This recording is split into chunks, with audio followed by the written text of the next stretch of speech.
The criminal justice system costs us billions and billions of dollars because in so many cases, in so many states, in so many situations, people are doing their time in prison, but not really getting to the point where they go out and never commit a crime again. Dr. Cheryl Clark has devoted her life to prison reform. She is known for her groundbreaking program, Shock Incarceration. Today, former inmates and prison staff express their gratitude for the work of Dr. Clark and speak about the positive impact the program has had on their lives. She is an outspoken critic of the overall prison system and is devoted to continuing her legacy of bringing meaningful change.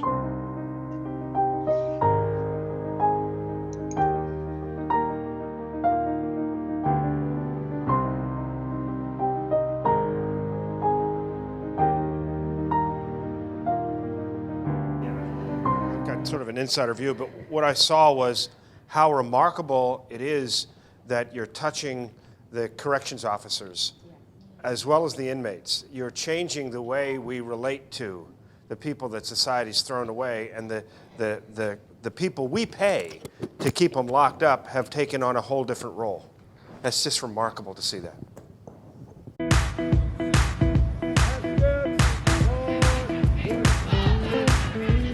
It's not about correcting behavior, it's about helping somebody learn to be the person that they were meant to be. We change lives. We change lives. Who calls back to jail? Who writes a letter back to jail? Who calls you 20 years later and says, I'm doing great, I just wanted to let you know? For the first time in the country's history, a staggering 1 in 100 Americans are in prison.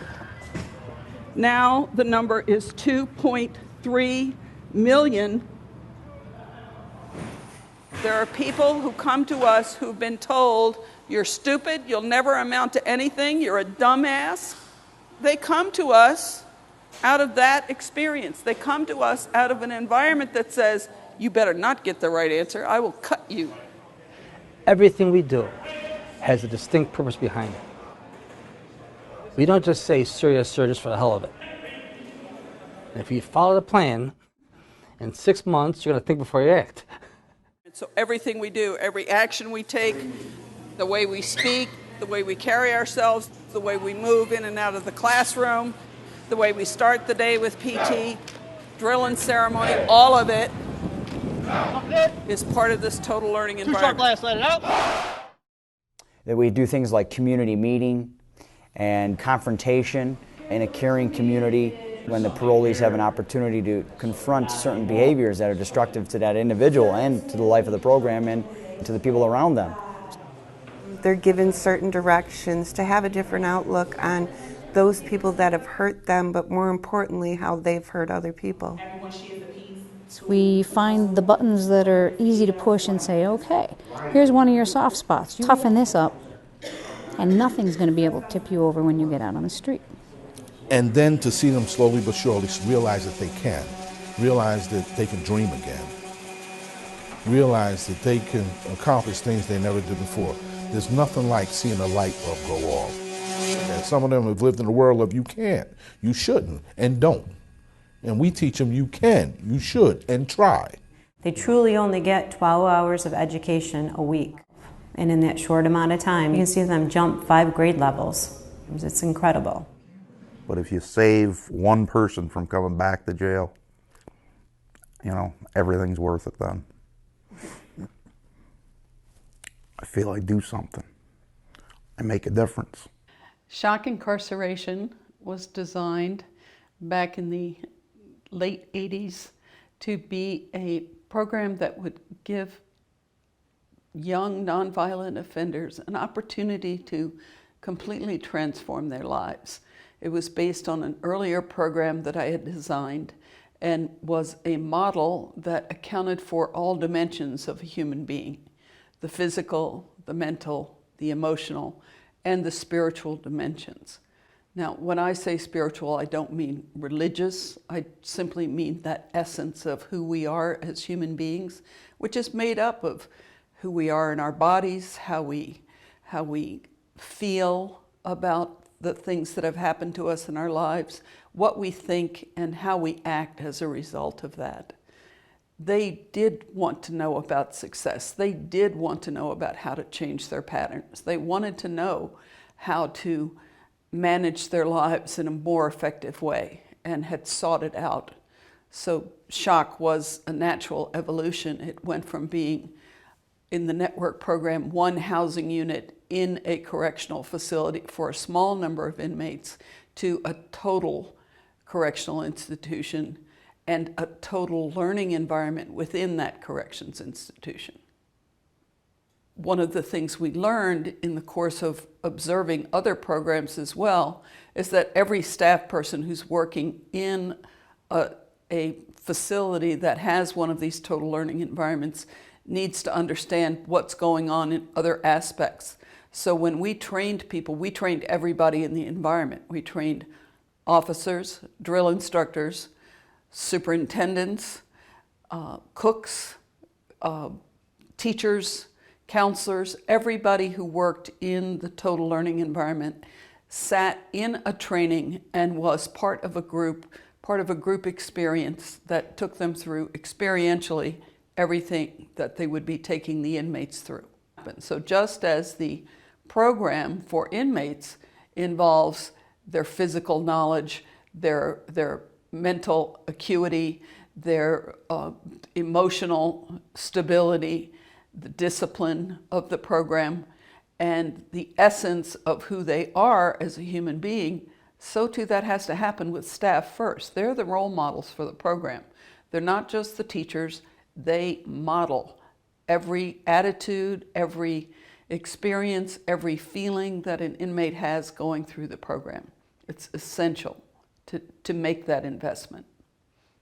The criminal justice system costs us billions and billions of dollars because in so many cases, in so many states, in so many situations, people are doing their time in prison, but not really getting to the point where they go out and never commit a crime again. Now, people in shock incarceration do the same thing, but the success rate of these offenders who are going through this program, the whole comprehensive program that taught them how to think, that taught them strategies for success, that taught them how to manage their own situations, resulted in cost savings just to the state of New York alone of more than $1 billion by 2004, $1 billion in one state by the year 2004, and by the time I retired in 2010, more than $1.4 billion in cost savings. These are people who come into this program and learn how to live successful lives. I have so many stories of so many graduates who have gone out and succeeded beyond all expectations, including their own. There's confidence to be found there. I am confident that I will not reoffend. Definitely, shock was a very intricate part of me getting on track, getting my life together. And if my mother is somewhere looking, she's gonna see and be proud, because I'm not going back to that life anymore, and it's been over 20 years. So. The world is a safer place right now, believe me, with me living the life I'm living. I absolutely, I don't feel like it. I know I am. I'm rehabilitated. I don't even think the way I used to think. Shock incarceration saved my life. No question about it. No question about it. I'd be dead or in jail, no question about it. These people, the day-to-day workers, the ones who are working at their regular jobs and earning a living, are doing incredible things and never going back to prison. And we've got stats that show people have been out as long as 26, 27 years since they first graduated. and are still being phenomenally successful. And their job might have started at Burger King, but they're running companies today.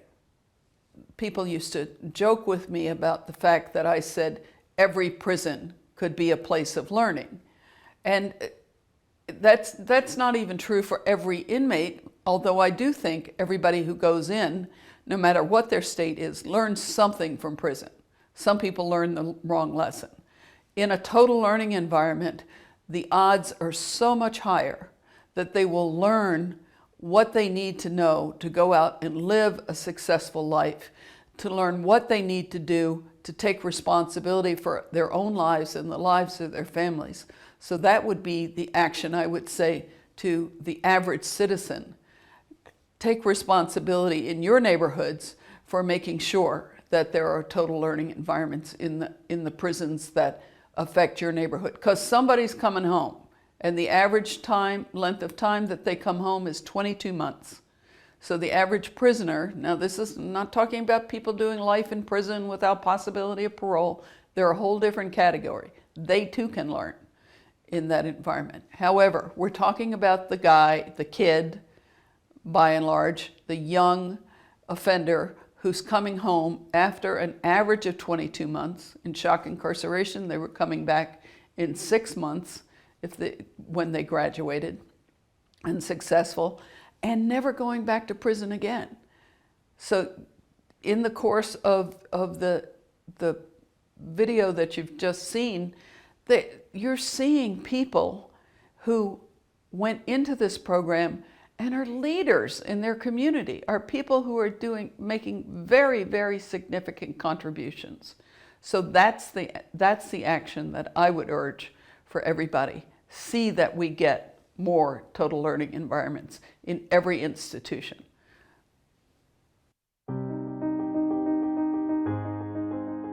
Experienced that it worked. They didn't like it at first. Nobody comes to training and say, oh boy, I'm coming for a month of training. If they do, I worry about them because it means there's something not all the way wired right. I mean, most people come to training and think, oh my God. I particularly love the people I call the pet rocks, the people who sit there and dare you. I mean, that first security manager, Dennis Thompson, who God rest his soul, but Dennis Thompson sat there through the first network training in January of 1979, looking at me like, what is this broad going to pull over on my shift? You know, by the time I left, he had given me one of my first awards in corrections. By the time he moved on from, he gave me, he watched me do something in Bedford Hills that just astounded him. And he called up all of his friends and said, that woman's got more balls than any correction officer I've ever seen. He gave me an Amelia Earhart doll and a badge, one of his badges. And he said, you're my hero, because I know what it's like to be somebody who can't learn.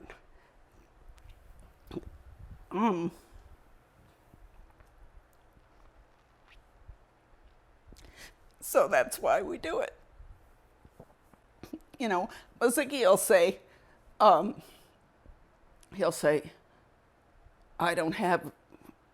got a GED.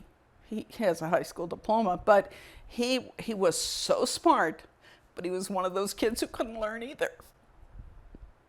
And so, you know, we come out of knowing that struggle. So we both know how to teach. We know how to teach people who really can't learn. Did he tell you the story of the light pole? I got to tell you the story. I just get myself together.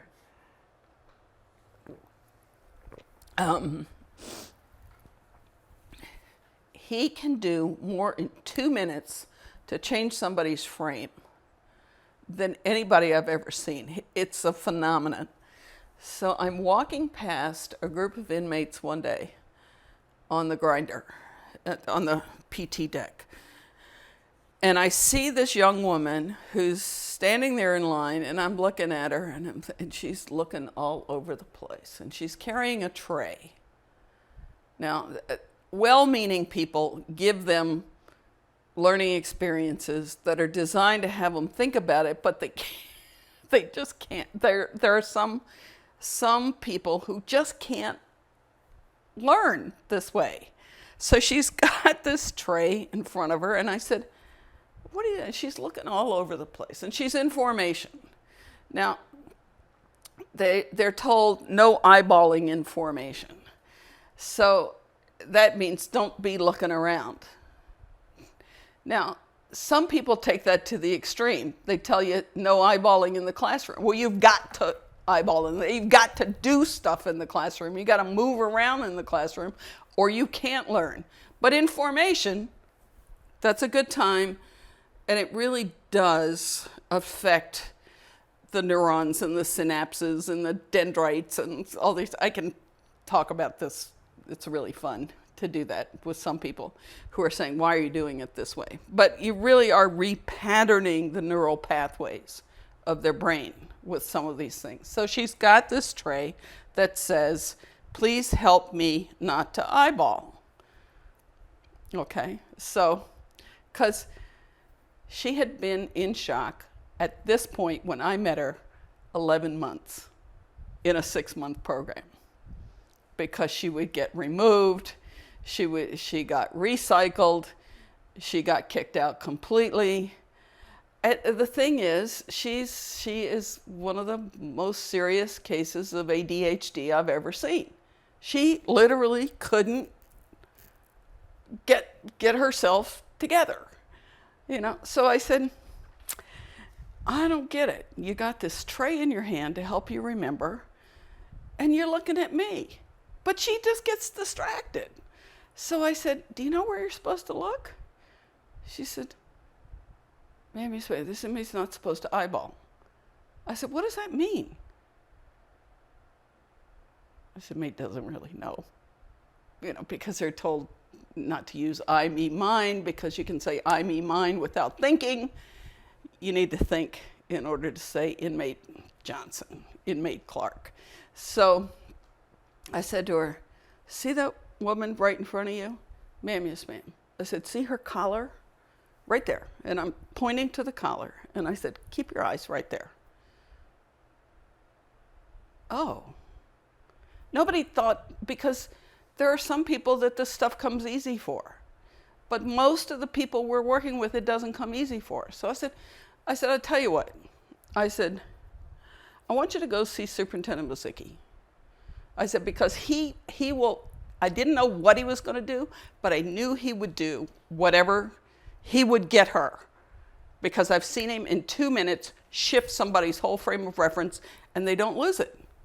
So I said, go see Superintendent Mazicki. He's standing right over there. Ma'am, am I in trouble? I said, nope, you're not in trouble. I said, you go there and you say to him, sir, inmate so-and-so reporting as ordered by Dr. Clark. I said, can you remember that? Say that to me. So she goes, inmate so-and-so reporting as ordered by Dr. Clark. I said, okay. I said, or just say, sir, Dr. Clark told me to come see you. Yes, ma'am. So I said, go over there and see him. So he looks at me and he sees the inmate coming toward me and he goes, so he knows that I'm sending another one to him. So she comes running over there and he says, why are you coming to see me?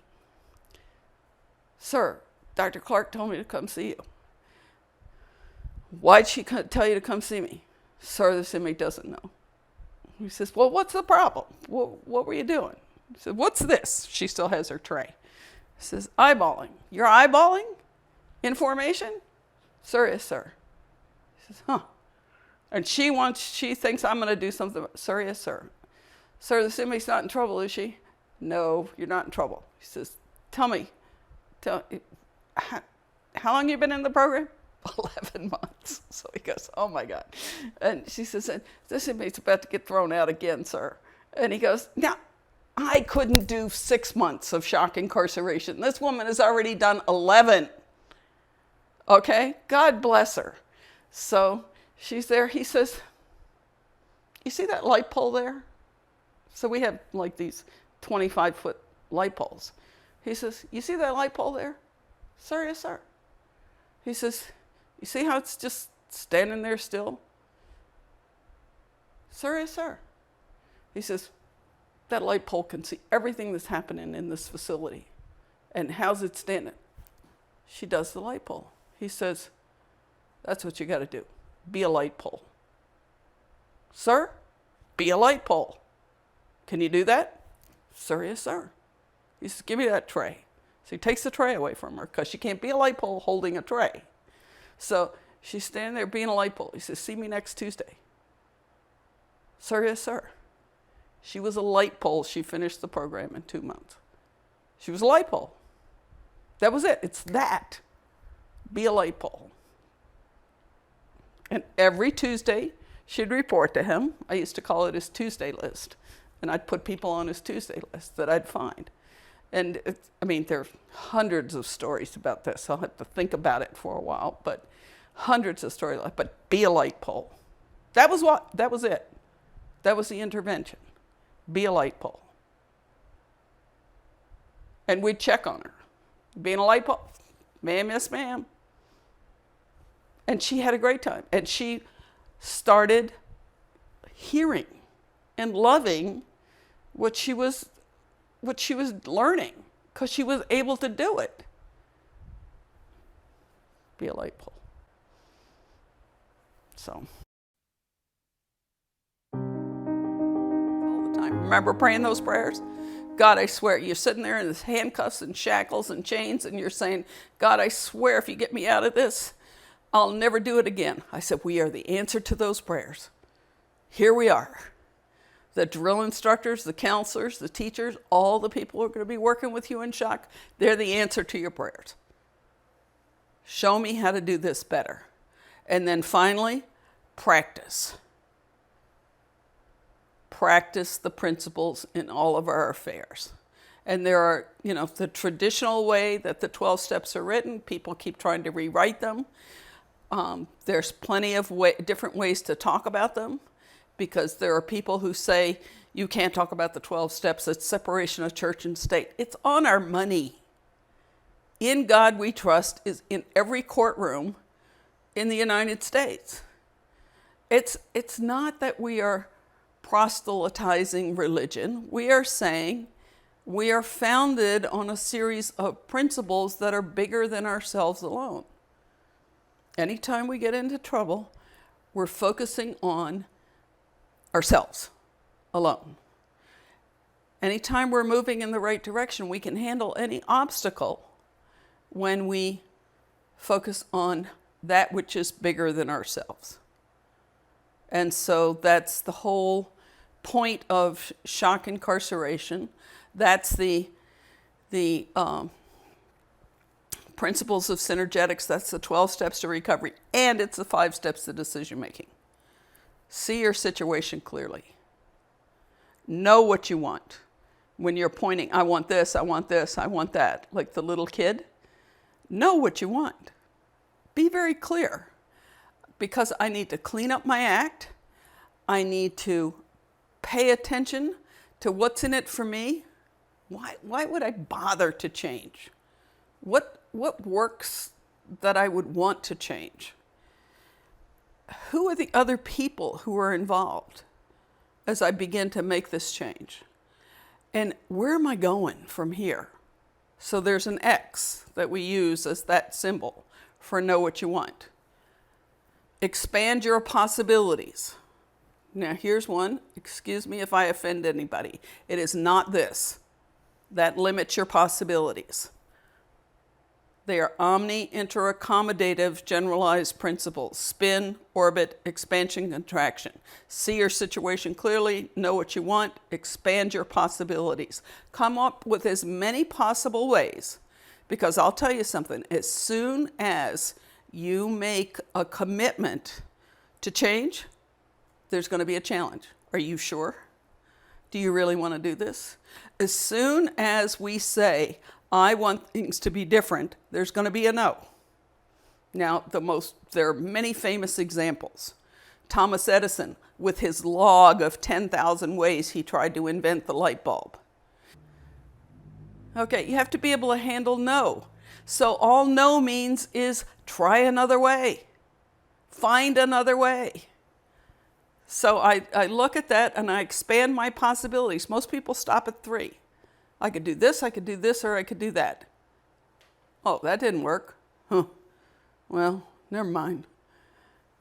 I got to keep expanding my possibilities. Then I evaluate.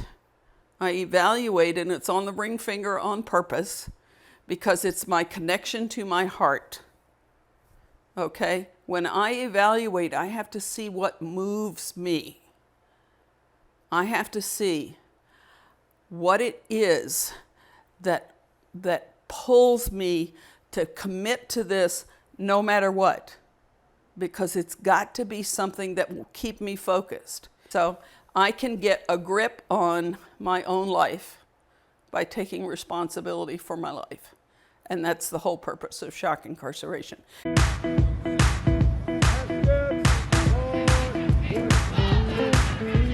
It's not about correcting behavior, it's about helping somebody learn to be the person that they were meant to be. We change lives. We change lives. Who calls back to jail? Who writes a letter back to jail? Who calls you 20 years later and says, I'm doing great, I just wanted to let you know?